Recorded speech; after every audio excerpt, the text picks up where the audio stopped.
여러분 안녕하세요. 지난 시간에 OT에 대하여 우리가 쭉 살펴봤습니다. 물론 제 OT가 뭐 다 맞는 말이다 이런 얘기로 얘기하기는 어렵지만 그래도 여러분이 무역실무 시험을 볼 때 전체 흐름 속에서 뭐 무역실무 내용과 그리고 아까 얘기하던 대외법에 대한 두 가지 영역을 우리는 고민하며 정리를 하자 하는 얘기를 했고, 출제 빈도가 높은 쪽보다는 이미 출제가 되었다 하는 이야기는 출제가 되지 않을 확률이 높다 이렇게 보시면 되죠. 그래서 이제 우리가 크게 계약이다, 지급이다, 그리고 운송이다, 보험이다, 중재다, 뭐 종료가 된 다음 중재가 일어날 수 있죠. 이 5가지 영역에서 운송, 보험, 중재가 아주 중요한 타겟이다 이렇게 저는 예측을 하며, 물론 다른 부분이 안 나온다 이런 얘기는 아닙니다. 또 제가 예상을 벗어나게 얘기할 수도 있겠죠. 사람이 제가 출제 요원이 아닌 이상은 정확하게 다 뭐 제가 예측하는 대로 나올 수는 없다 이래 봅니다만, 제 얘기는 출제가 되지 않는 부분이기 때문에 해상이나 보험이나 중재 영역이 아주 중요하지 않나. 그래서 오늘 1번의 50점짜리가 바로 중재 쪽입니다. 그래서 중재는 어떤가 하는 이야기에 대하여 이제 진행을 하는데, 우리가 문제에 일단 뭐가 되느냐 그러면 문제를 보고 구성을 위한 준비를 갖다 우리는 가볍게 한번 선생님하고 같이 한번 이런 문제가 일어날 때 어떤 점에 주안점을 두며 우리가 풀어야 될 건가, 서술을 해야 될 것인가 하는 이야기를 한번 같이 체크하는 게 바로 뭐가 되느냐 그러면 답을 위한 구성을 위한 준비다 이렇게 되고, 특히 50점짜리의 경우는 가장 포인트가 되는 전략, 참고란을 두고 있습니다. 예를 들어 10점짜리 같은 경우는 뭐 준비를 위한 단계 말로 하고 그냥 바로 우리가 체계 어떻게 답을 갖다 쓰는데 체계를 잡을 것인가 하는 걸 우리가 얘기하지만, 50점짜리의 경우는 답안 구성을 위한 준비를 여러분하고 한번 체크를 하고는 가장 핵심이 되는 참고가 뭔가를 하나 정도 넣고 나가겠다 하는 이야기가 되고, 그다음에 답안 구성을 위한 설계는 바로 답을 쓸 때 어떤 단계로 우리가 답을 쓸 것인가, 서류에는 어떤 이야기, 그 다음에 본론의 이야기에는 어떤 걸 빠뜨리지 않고 쓰느냐, 그리고 마지막 결론을 어떤 샘플로 우리가 잡아줄 건가 하는 이야기를 세세하게 한번 우리가 살펴보며 답을 갖다 쓰겠다 하는 이야기로 우리가 진행을 하겠다 이겁니다. 그래서 다시 한번 얘기하면 앞으로 모든 문제는 50점짜리와 10점짜리를 구분하는 문제가 될 수가 있는데, 50점짜리의 경우는 반드시 답안에 대한 뭐가 되느냐 그러면 준비를 위해서 구성을 위한 준비를 여러분하고 한번 이렇게 체크하는데, 이는 50이든 10점짜리는 똑같이 한번 우리가 잡아주고, 그 다음에 이제 참고가 특별히 있을 때는 50점짜리 경우는 참고란을 하나 띄워서 우리가 그래도 내용을 다 알고 있겠지만 핵심 포커스가 뭔가를 우리가 한번 잡아주는 거, 이게 더 보완이 될 수 있습니다. 10점짜리는 없습니다.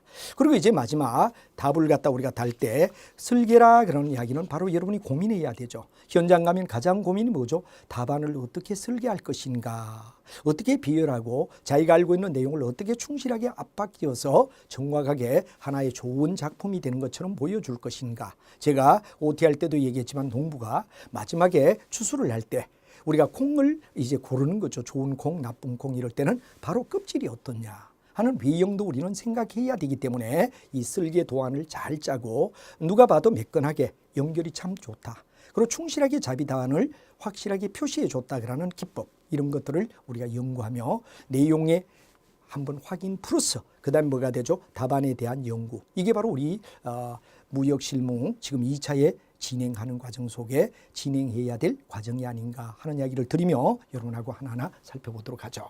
자, 챕터 1에서는 무역의 역시 계약 속에서 종료 쪽을 얘기하는 게 뭐가 되죠? 바로 마지막에 종료가 완벽하게 이루어졌다 그러면, 정상으로 이루어졌다 그러면 문제가 없습니다. 모든 건 끝나는 거죠.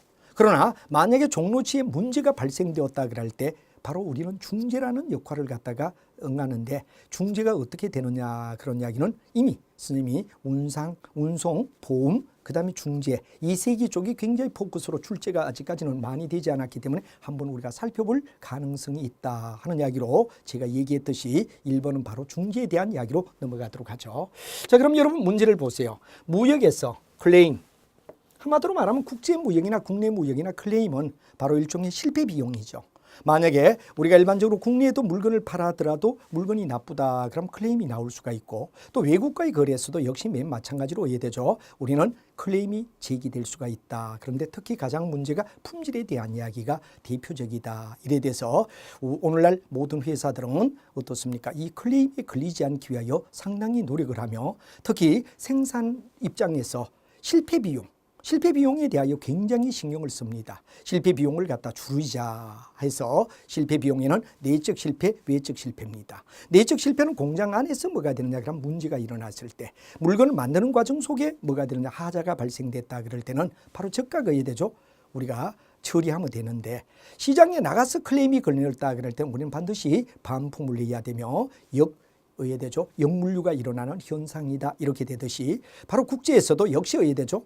국내는 제한이 하나의 한 국가 안에 이루어진다면 바로 수출과 수입은 뭐가 되죠? 바로 국제 경영은 외국과의 거래가 일어난다는 데서 그 관습이나 모든 제도는 유사하다라고 보기 때문에 이런 얘기를 하죠. 그래서 국내에서도 클레임에 대하여 실패 비용, 페일 코스트다 그래가 바로 FC 이런 말을 많이 쓰는데 뭐 우리는 그냥 클레임에 대한 거 클레임은 어떤 경우인가를 먼저 생각해야 되며 클레임의 해결 방법 그리고 뭐가 되느냐 중재에 대한 뭐가 되느냐 조항 그다음에 재판 관할에 관한 조항 그리고 중급법이라는 얘기가 나오죠. 이런 것들을 자세히 설명을 하고 이제 기타 조항 나오까지도 논해달라. 구체적으로 이제 제시를 합니다. 문제가 주어졌을 때는 여러분이 반드시 문제를 구상을 해야 되죠. 이 문제 구상을 최소한 해야 되죠. 그렇죠. 우리가 80분에서 1번에 대한 문제 구상만 해도 거의 10분 정도 시간을 소요합니다. 내가 알고 있는 지식을 어떤 배열에 의하여 배열하지? 어떤 점에 논거를 두지? 근데 바로 문제의 포인트를 돌아. 문제가 뭐를 제시하느냐 이거죠. 클레임의 해결 방법. 그리고 예를 들냐 중재 조항. 그리고 관할권에 대한 조항. 그리고 준급법. 그리고 이제 예를 되느냐 그러면 기타 조항 9가지를 자세히 논하고 설명을 해달라.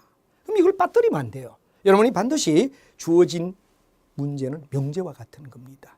주어진 문제를 갖다 충실하게 답을 하기 위해서 문제 파악이 첫 번째 정확히 일어나야 된다는 이야기. 핵심은 클레임이겠죠. 그리고 여기에서 제시하는 사항을 반드시 시켜주는 게 매우 중요하다 하는 이야기를 여러분에게 설명하며 그럼 여기에 대한 답안을 어떻게 할 것인가? 뭐 저는 여러분과 강의를 하기 때문에 바로바로 들어가야 되겠지만 여러분은 어떻죠? 한 10분 정도. 최소한 10분 정도 범위 내에서 뭐가 되느냐 이 답을 어떻게 서론을 어떻게 본론을 어떻게 결론을 맺을 것인가를 나무가지처럼 디시전 추리라 그러죠. 나무가지처럼 나는 서론은 어떤 거 옆에 이제 우리가 일반적으로 봤을 때 서론의 경우는 이런 이야기를 비교해야 되겠구나 하는 걸 가볍게 옆에다가 뭐 핵심 단어를 적어봐라 이거죠. 그럼 본론의 이야기를 어떻게 전개할 것인가 하는 이야기를 우리는 또 해야 되느냐 고민을 해보는 겁니다. 그리고 어떤 배열에 의하여 어떻게 쓸 것인가를 구상을 해주시라 이거죠. 그럼 결론에 가서 이 결론을 어떻게 우리가 맺어주면 좋을 것인가에 대한 이야기를 하되 여기는 이제 우리가 진취적 방향으로 자기의 어떤 생각이나 의견도 반드시 어디에 되느냐 제시해 주는 게 좋다. 이게 바로 서본결에 의한 뭐가 되느냐 그러면 문제가 되는 거다 이거죠. 그러나 비교하라 뭐를 설명하라 그러고 50점짜리가 될 때는 수미상관에 의하여 순서대로 이해되느냐 그러면 문제를 제시하고는 해답을 달 때는 거기에 의해되죠. 바로 수미상관 A, B, C, D로 비교했다면 답도 적을 때 A, B, C, D에 대하여 일괄 누가 봐도 정확하게 질서 정연한 답안이 필요하다. 그런 게 50점짜리 두 가지 형태. 논하라. 여기 같은 경우는 이제 논하시오. 그래서 서본결로 가는 게 원칙입니다. 그러나 문제가 뭐를 비교하라. 이런 문제가 될 때는 나열형으로 돼야 됩니다. 그래서 우리가 논하라 그러는 것과 나열하라 그럴 때는 50점짜리의 두 가지 형태는 바로 우리가 봤을 때 답하는 요령을 일단 여러분이 이해를 하고 이제 우리가 맨 먼저 뭐를 갖다가 나름대로 구상하는 시간 답안을 구상하기 위한 준비 그런 이야기가 되는데 주어진 문제 속에서 우리는 이 준비를 위한 단계를 갖다 우리가 고민을 해보자 이거죠. 준비는 어떨까 하는 문제가 됩니다. 그럼 이제 여러분이 잘 알지만 클레임을 해결하는 조건에서 클레임의 해결 방법이 어떨까? 클레임에 대한 해결에 대한 방안을 갖다 우리는 고민해야 되죠. 다음 두 번째는 뭐가 되느냐 그러면 우리가 봤을 때 중재에 대한 조항. 중재 조항이 어떤가? 중재 조항에 대하여 우리가 한번 살펴봐야 되고 세 번째는 뭐가 되느냐 그러면 재판 관할 재판 관할에 대하여 우리가 어떻게 되느냐 그러면 한번 생각을 해봐야 되겠다. 주어진 문제를 갖다 꼼꼼히 생각하며 해결책, 중재조항에 대한 이야기, 관할에 대한 이야기, 그 다음에 중거법을 갖다 우리는 생각해야 되겠죠. 중거법이 어떤가 하는 이야기를 얘기하고, 그 다음에 이제 우리가 봤을 때 뭐가 되느냐 그러면 바로 아까도 얘기했지만 9가지에 대한 이야기를 이렇게 나름대로 어떤 걸 적을 것인가를 갖다가 여러분은 공부한 범위 내에서 생각을 갖다가 나열해야 됩니다.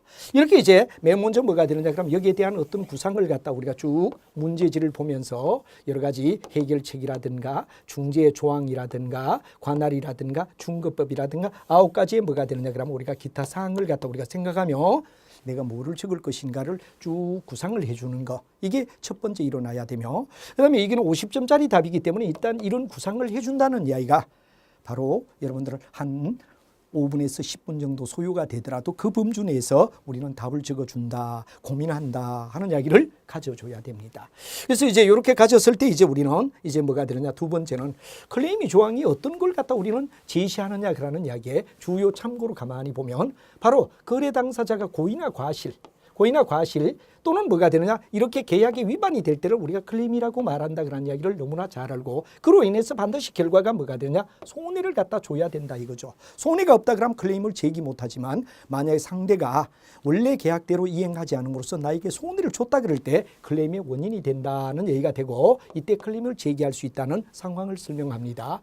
그래서 거의 대다수가 여기서는 클레임이 일어나는 게 품질, 그리고 이제 여러분 잘 아는 수량, 그리고 포장, 이런 쪽에서 어디 되느냐, 상품 자체에 대한 문제가 일어날 수가 있다는 게 첫 번째가 되고, 그다음에 이제 우리가 봤을 때 계약이행에서 우리가 일반적으로 봤을 때 이행과 관련하여 3자가 어디 되느냐 그럼 개입됨으로 물품 인도에 관련돼서 운송에 대한 문제가 일어날 수 있고, 그다음에 뭐가 되느냐, 보험자와의 일어나는 보험에 대한 문제, 여기에서 클레임이 일어날 수가 있다 하는 이야기가 되죠. 그리고 이제 대금 결제 속으로 돌아온다면 신용장에 대한 뭐가 되느냐, 방식의 경우 은행과의 관계, 환관계, 그다음에 여러 가지 환거래 약정에 따른 뭐가 되느냐 그럼 내용, 이런 것들을 우리는 생각해야 되며, 그다음에 우리가 이런 내용을 위하여 물품 대금에 문제가 일어나느냐 안 나느냐 이런 것들을 우리는 제기할 수 있다 그런 이야기가, 그냥 가볍게 이미 공부를 했지만 한 번 더 내용 정확성을 위하여 클레임이 일어나는 이유, 클레임에 대한 이런 예비 지식을 한번 좀 이렇게 머릿속에 생각해 달라는 얘기가 되는 거죠. 시험장 갈 때는 어차피 여러분이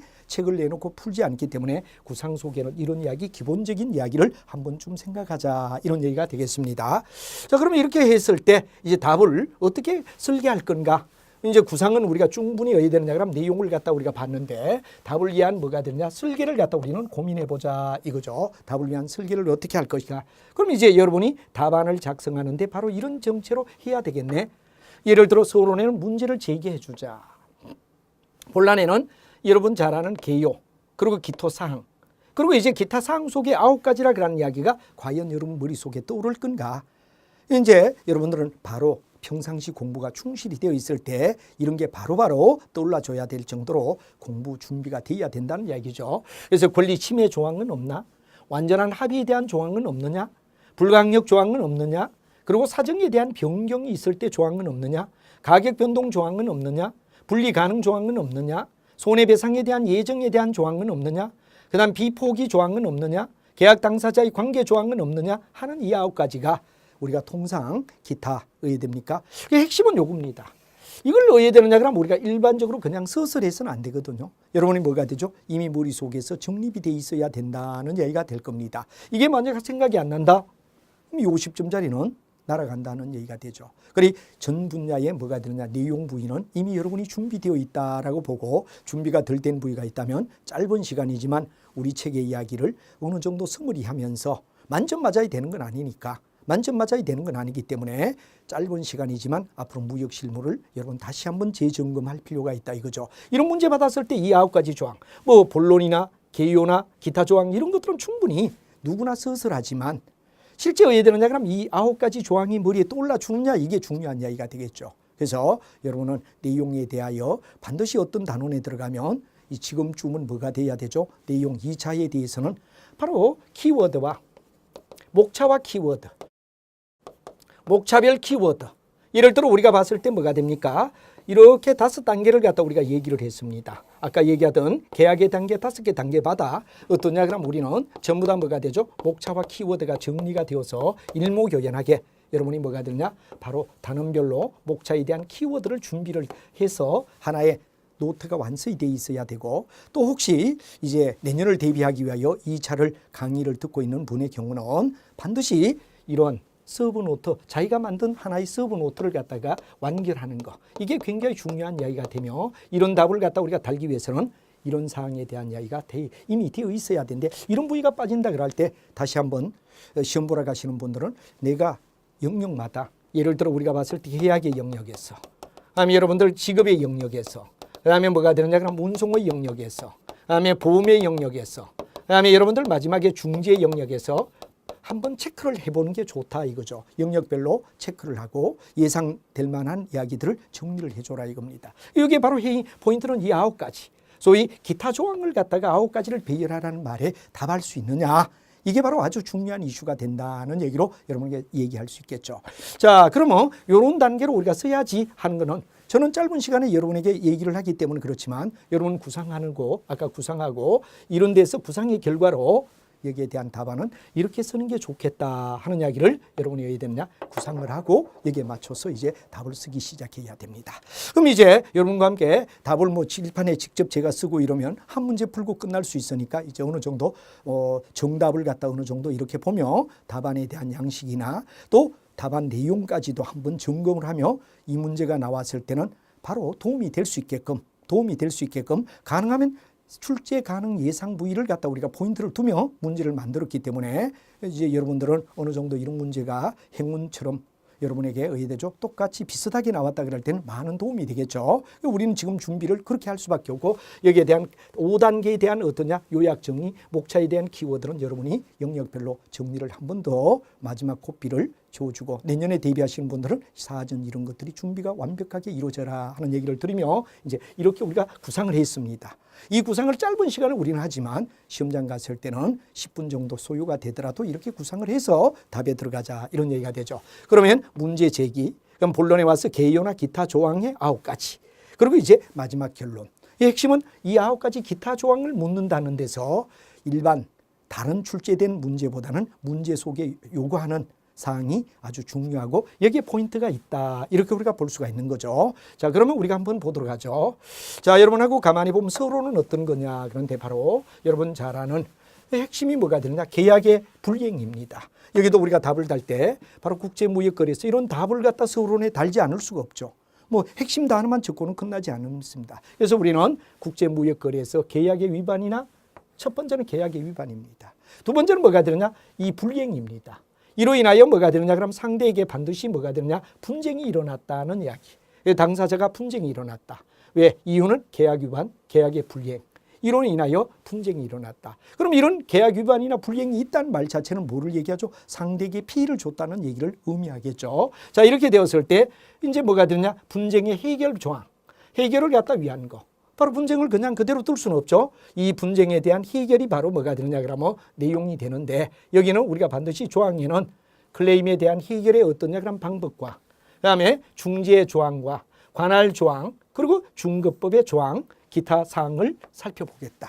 이건 바로 우리가 의해야 되죠. 문제 속에서 제시한, 소위 말해서 우리가 봤을 때 여기에 이제 답에 대한 이야기 제가 설명하겠다 그런 이야기는 뭐가 되느냐, 이건 바로 우리가 봤을 때 문제 제시문이다, 이렇게 우리가 봐야 되죠. 제시하는 문제를 갖다 우리가 반드시 어떠냐 그러면 이런 점에 대하여 설명하겠다. 왜? 문제에서 9가지 조항이나 이런 것들을 갖다 요구한 사항을 우리가 적어주고 살펴보기로 한다 하는 이야기고, 그다음에 이제 왜 이런 문제가 일어나느냐 이야기는 바로 우리가 기본적으로 서론에 들어갈 때 바로 여러분이 배웠던 실력에 의하여 정리가 돼야 되겠죠. 그래서 우리가 진입에는 계약 위반의 계약 불이행, 그래서 분쟁이 일어났으며 이 분쟁을 갖다 해결해야 될 문제가 있다 보니까 뭐가 되느냐, 이런 사항에 대하여 문제가 제시하는 제시문, 바로 우리가 봤을 때 문제의 제시하는 제시문을 갖다가 설명하기로 한다는 사항을 서론에 적어줌으로 해서 명확하게 뭐를 갖다 얘기하고 또 문제를 풀어가는 취지에 맞는 답을 쓰겠다는 제시문이다, 이렇게 우리가 되겠죠. 자, 그러면 이제 본론에 들어가면 이 본론은 바로 개요입니다. 클레임의 방법은 첫째, 당사자 간의 타협이나 아니면 화해가 되겠습니다. 화해가 돼야 되겠죠. 화해에 의하여 이루어진다. 그 다음에 두 번째는 뭐냐? 제3자를 개입하여 해결할 수 있는 조언을 갖다 받든지 알선을 받을 수 있다. 세 번째는 제3자 조정인으로 선임할 수 있다 이거죠. 선임한다. 그래서 조정인이 어떤 조정을 갖다가 합의를 해줌으로 해서 분쟁을 해결하는 방안이 세 번째다. 다음 네 번째는 당사자는 중재 합의에 의하여 사법상 법률 관계를 갖다가 법원에 소송을 갖다가 하는 절차. 소송 절차를 갖다 원래 해야 되는데 이럴 때는 왜 되느냐? 소송의 절차 없이 제3자를 중재인으로 선임해서 분쟁을 중재인에게 맡겨가 그 중재인의 의견을 따르기로 하는 최종적 법. 그래서 각각의 경우 클레임의 해결의 방향을 우리는 5제까지. 이제 마지막 이야기가 뭐가 되죠? 법원에 가는 거죠.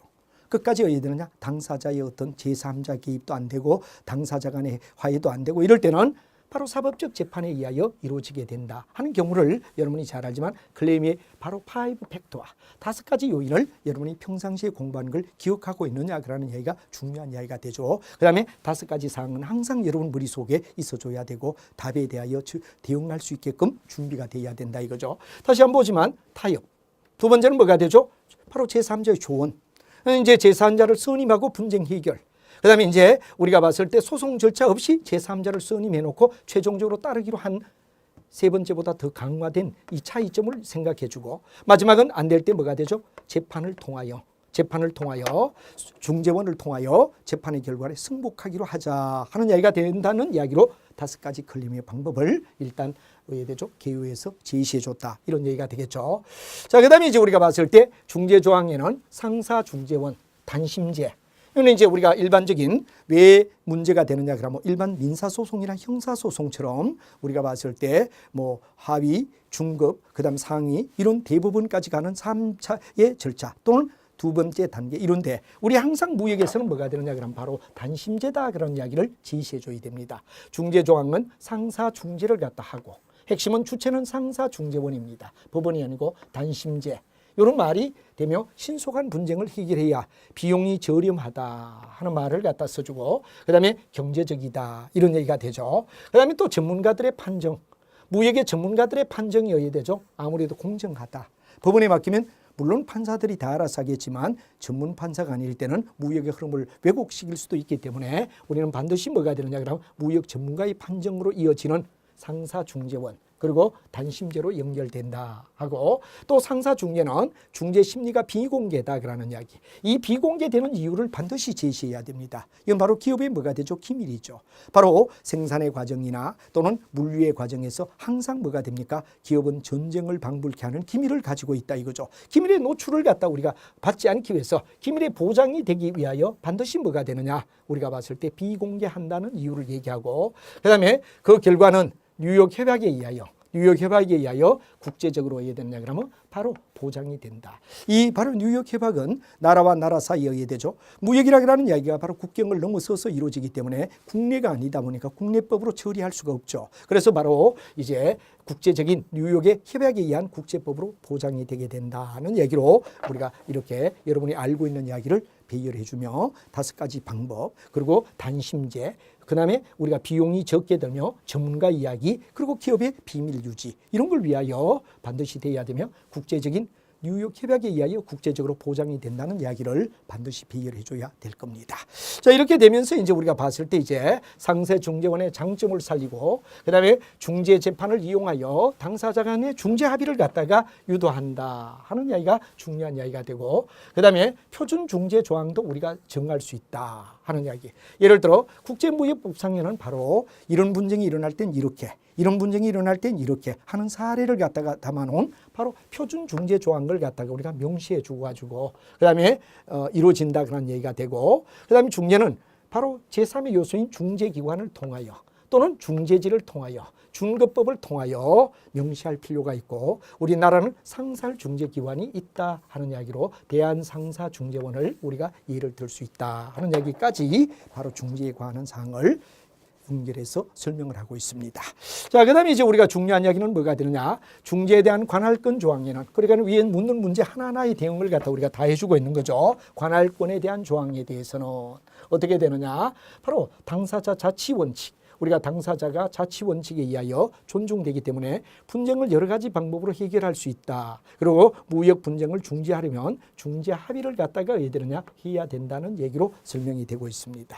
그다음에 이제 우리가 봤을 때 만약 그렇지 못할 경우는 최종적으로 재판에 의하여 해결해야 되며, 이를 소송을 제기할 재판소는 당사자 간에 미리 약정한 국가, 미리 약정되었다라는 어떤 특정 국가를 갖다 우리가 관할로 잡을 수 있고, 그다음에 법정지로는 어떤 것을 할 것인가를 관할 조항에다 의해되느냐 그러면 바로 반드시 의해되느냐 그러면 설정해 두는 게 우리가 사전에 나중에 분쟁이 일어날 때 어디에서 관할을 어디 잡을 것인가에 대한 명시가 이루어져야 한다는 사항을 우리가 두고 있습니다. 이렇게 되고, 그다음에 이제 우리가 또 본다면은 중급법 조항은 각각 하나하나 문제에 대하여 설명을 드리고 있죠. 이 중급법을 적용은 어떻게 하느냐 하는 문제지에서 제시한 이야기가 되겠죠.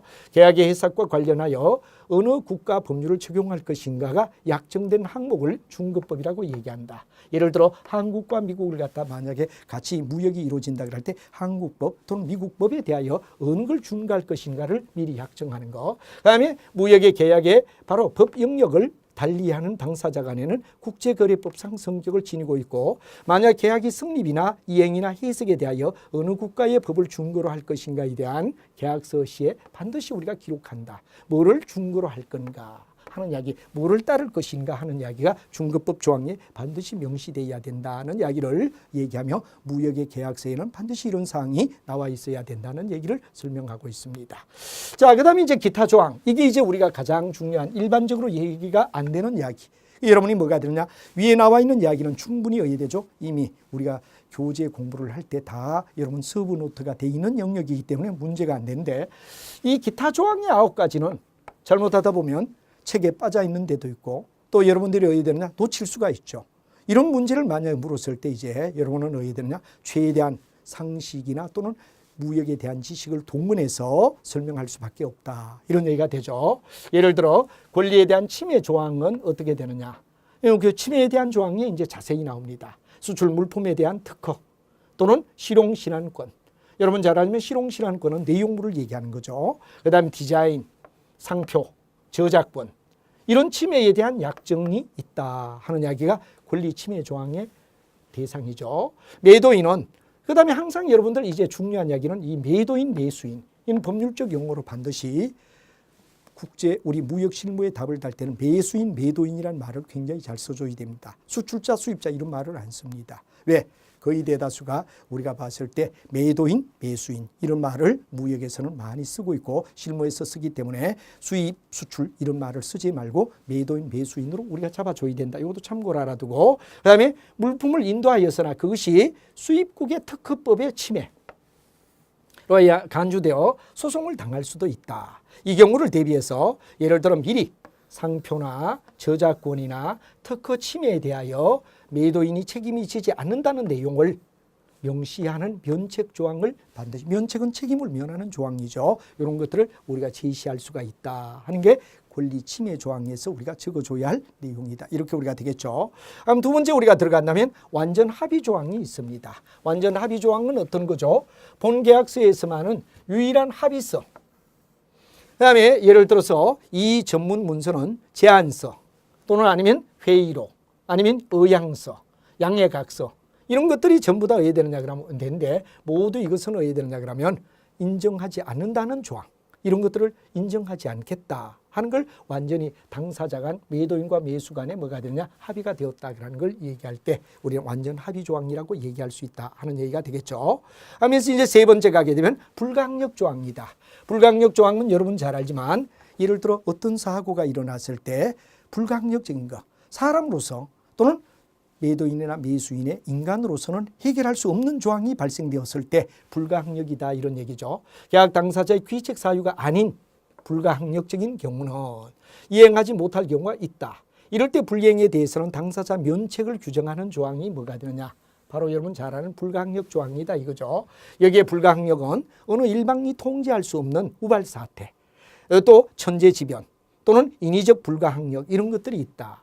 뭐 예를 들어 전자의 경우는 천재지변 같은 경우는 지진이나 홍수나 해일 같은 얘기를 갖다 우리가 얘기한다 하는 이야기고, 후자는 바로 우리가 봤을 때 통제할 수 없는 우발적 사태가 되죠. 그래서 우리가 인위적인 어떤 불가항력이죠. 이거는 전쟁, 파업, 테러 이런 경우는 뭐가 되느냐? 인위적인 불가항력의 경우를 예를 든다. 매도인은 불가항력의 사태가 발생하여 계약의 이행이 불가능하면 책임을 면제를 위한 불가항력 조항을 갖다 계약서에 명시해 놓는 게 좋다. 이런 경우가 일어날 때는 도저히 어쩔 수 없이 바로 면책사항에 해당된다는 사항을 계약서에 우리가 기재하는 것. 이게 바로 불가항력에 대한 조항이다. 아까 말했지만 두 가지, 천재지변하고 인위적인 불가항력 두 가지를 얘기할 수 있다라는 얘기를 우리가 얘기하고, 그다음에 여기는 반드시 우리가 그 내용을 명시해둬야 된다라는 이야기가 중요한 이야기다 하는 이야기를 세 번째 불가항력 조항에 여러분이 답을 적어줘야 될 것 같습니다.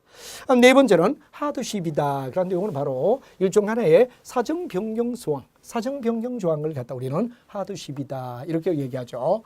불가항력 조항은 불가항력 사태가 발생한 경우에 면책에 대하여 약정하는 것이 목적이라면, 여기는 하드쉽은, 반면에 하드쉽은 계약 체결 후에 예상치 못한 뭐가 되느냐? 정치적 또는 사회적 또는 아니면 경제적 사정의 변화로 일어나는 계약 이행이 곤란한 경우를 말한다. 그럴 경우 상근에서 불합리한 결과를 가져오게 될 경우 양 당사자가 서로 승의를 갖고 가격 조정에 나선다든가 선적 기간의 연장 등 계약 내용을 의대적 변경해야 되는 경우에 의되느냐? 용이하도록끔 만들어준 조항이 하드쉽 조항이다 하는 거, 바로 사정의 변경. 여러 가지 이런 어떤 사회적 경제적 변화가 일어날 때 우리는 어떻게 되죠? 바로 하드쉽을 적용해서 아까 얘기하던 불가피한 조항이 아니라 바로 사정의 변경으로 인한 조항을 갖다 내용에 적어서 용이하게끔 뭐가 되느냐? 명시해주는 조항을 제시한다라는 이야기를 답으로 적어줘야 되겠죠. 이런 모든 내용은 이미 여러분이 어느 정도 다 정리가 되어 있는 입자에 되어야 된다. 그리고 사전에 항상 2차 시험을 대비해서는 충실한 뭐가 되냐? 답안. 충실한 내용의 정리를 우리는 반드시 기본적으로 알고 있어야 된다는 얘기가 되고, 그걸 바로 평상시에 무역 실무를 통해서 정리가 되어 있어야 된다는 얘기가 될 거다. 이런 얘기가 됩니다. 자, 마지막에 가격 변동이다 또는 신축 조항이라는 말을 씁니다. 가격 변동 조항 속에서 신축 조항을 얘기하는데, 무역 시 계약 시는 계약금은 고정되어 있으나 계약 승리 후에 인도 시기까지 원료비라든가 운임이라든가 보험료라든가 이런 것들이 상황적으로 얘기되느냐? 변동을 일으킬 수가 있다 이거죠. 이와 같은 거에 비례하여 계약의 가격을 변경할 걸 미리 계약서에 약정하는 계약, 가격 변동 조항이라고 불러준다 하는 이야기를 제시해 줘야 될 겁니다. 그럼 여섯 번째가 분리 가능 조항이다. 그러니까 계약의 내용의 일부를 법원 판결이나 또는 법률의 개폐로 실효가 예되느냐? 그럼 무효가 된다 하더라도 해당 조항만은 무효이지 계약 존재는 아무런 영향을 미치지 않는다는 내용의 조항을 얘기하는 겁니다. 만약 여러 가지 법률이나 또는 여러 가지 관습이 만약에 어떤 변화로 일어나서 법률이 바뀌었다 하더라도 어떠냐 그러면 내용의 변경을 갖다 영향을 받지 않는다는 조항.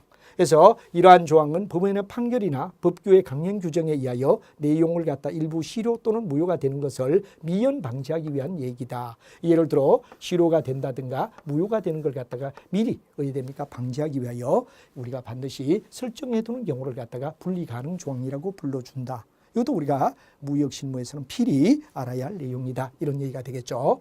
자, 그 다음에 손해배상 예정조항이다. 그런 말이 나옵니다. 손해배상에 대한 예정조항은 당사자가 어느 일방의 계약을 위반하는 경우에 상대방은 클레임을 제기하기 위하여 계약에 위한 사실과 금액을 입증해야 된다 이거죠. 본조항은 계약의 위반이나 계약의 불이행에 대비하여 손해 발생 금액을 입증하는 것이 어려울 때 청구할 손해 금액을 아예 처음부터 명기하는 경우를 얘기한다.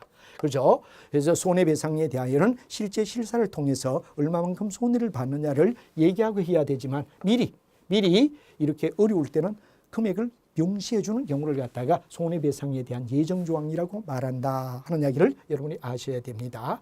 자, 그 다음 비포기 조항이다. 그래가 우리가 나오는데 당사자의 어느 일방이 일시적으로 계약상 어떤 조항에 의하여 이를 청구를 행사하지 않더라도 그 이후에 뭐냐 그러면 동일한 조항에 대하여 이행을 청구를 갖다 포기한 것으로 보거나 이를 박탈할 수 없다는 조항을 갖다 달아두었을 때 비포기 조항이라고 우리가 부른다 하는 이야기, 요 5가지 중에 우리가 반드시 알고 있어야 되는 거. 일시적으로 포기하나 나중은 반드시 어디 되느냐? 포기하지 않는다는 이야기가 될 때 비포기 조항이라고 우리가 말할 수 있다 이거죠. 그다음에 이제 우리가 계약 당사자에 관할 관계 조항은 어떤가? 그런데 계약 당사자를 기록하는 조항으로 본인 대 본인 거래인지, 본인 대 대리인의 거래인지를 또는 대리인 대 대리인의 거래. 경우의 수는 세 가지가 되겠죠. 본인이 되고 아니면 한쪽이 대리인 경우가 있고 양쪽이 대리인인 경우가 있는데 이걸 갖다 기재하는 조항을 우리는 계약의 당사자의 관계 조항이라고 우리가 불러준다.